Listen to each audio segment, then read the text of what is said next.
पौष महीने के कृष्ण पक्ष का प्रदोष व्रत बहुत ही विशेष माना जाता है। इस दिन भगवान शिव की प्रिय मासिक शिवरात्रि भी होगी। प्रदोष व्रत हर संकट से मुक्ति पाने के लिए बहुत ही लाभकारी माना जाता है। जनवरी 2024 में पौष महीने में साल 2024 का पहला प्रदोष व्रत बेहद महत्वपूर्ण होगा, क्योंकि इस दिन शिव जी का प्रिय पर्व मासिक शिवरात्रि यानी शिव चतुर्दशी का भी महासंयोग निर्मित हो रहा है। इस बार दोनों व्रत एक साथ रहेंगे। प्रदोष व्रत में शिव पूजा शाम के समय की जाती है, इसलिए त्रयोदशी तिथि जिस दिन संध्या काल में आती है उसी दिन प्रदोष का व्रत मान्य होता है। इस बार पंचांग के अनुसार पौष माह के कृष्ण पक्ष की त्रयोदशी तिथि का आरंभ 8 जनवरी 2024 को रात को 11:58 से हो जाएगा और अगले दिन यानी 9 जनवरी 2024 को रात को 10:24 पर त्रयोदशी तिथि समाप्त हो जाएगी। उसके बाद चतुर्दशी तिथि लग जाएगी। इसलिए इस बार पहला प्रदोष व्रत वर्ष 2024 का 9 जनवरी 2024 मंगलवार के दिन ही रखा जाएगा और मंगलवार के दिन प्रदोष होने से भौम प्रदोष का व्रत रहेगा।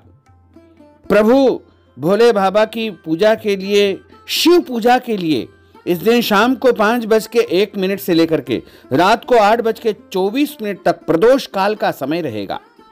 साधक को 2 घंटे 43 मिनट का समय भोले बाबा की पूजा के लिए प्राप्त होगा। और प्रदोष व्रत के साथ साथ इस बार साल की पहली मासिक शिवरात्रि भी रहेगी। 9 जनवरी 2024 को रात को 10:24 के बाद चतुर्दशी तिथि आरंभ हो जाएगी, जो कि 10 जनवरी 2024 की रात को 8:10 तक रहेगी। ऐसे में मासिक शिवरात्रि का जो व्रत करते हैं, प्रत्येक माह की शिव चतुर्दशी का व्रत करते हैं, उनको शिव चतुर्दशी का व्रत भी 9 जनवरी 2024 मंगलवार के दिन ही करना है। यानी प्रदोष का व्रत भी 9 जनवरी 2024 को रहेगा।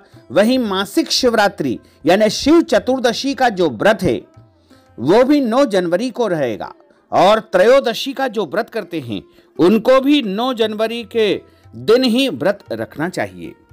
मासिक शिवरात्रि की यदि आप पूजा पाठ करते हैं तो आप 9 जनवरी और 10 जनवरी की मध्य रात्रि 12:01 से लेकर के देर रात 12:55 तक मासिक शिवरात्रि यानी शिव चतुर्दशी का पूजन अर्चन कर सकते हैं।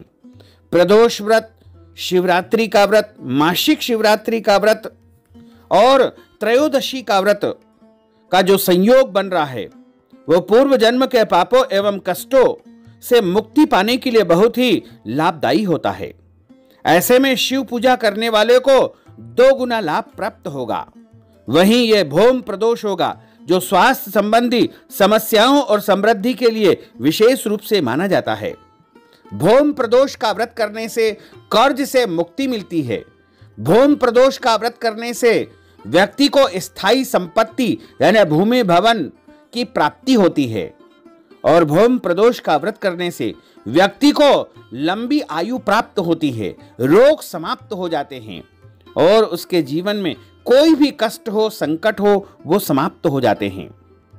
त्रयोदशी के दिन स्नान के बाद स्वच्छ सफेद वस्त्र धारण करें, फिर भगवान की चौकी को रंगीन वस्त्रों से सजाए।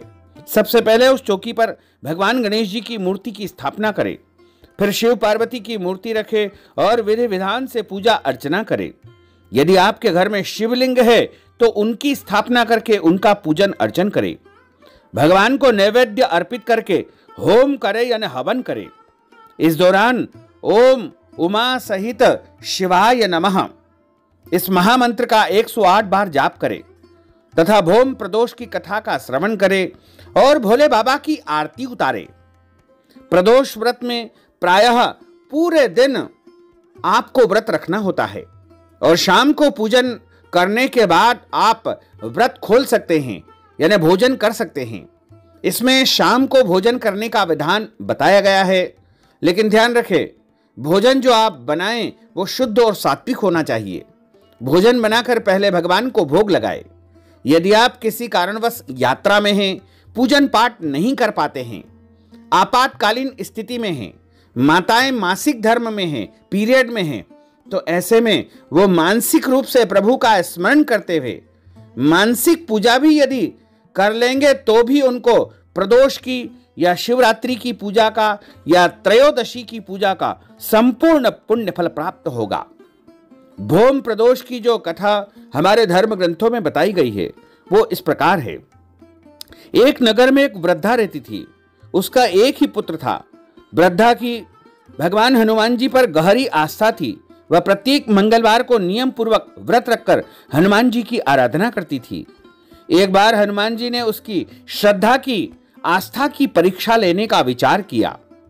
हनुमान जी साधु का वेश धारण करके वृद्धा के बुढ़िया के घर आए और पुकारने लगे कि कोई हनुमान भक्त है जो हमारी इच्छा को पूर्ण करेगा। पुकार सुनकर के वृद्धा बाहर आई और बोली, आज्ञा करें महाराज, आप क्या चाहते हैं? आप क्या मांगने आए हैं? साधु वेशधारी हनुमान जी बोले कि मैं बहुत भूखा हूं और भोजन करूंगा। हे माता, तू थोड़ी जमीन लीप दे। वृद्धा दुविधा में पड़ गई। हाथ जोड़ करके बोली, महाराज, लीपने और मिट्टी खोदने के अतिरिक्त आप कोई दूसरी आज्ञा दे, मैं अवश्य ही पूर्ण करूंगी। साधु ने 3 बार प्रतिज्ञा करने को कहा कि तू अपने बेटे को बुला, मैं उसकी पीठ पर आग जला करके भोजन बनाऊंगा।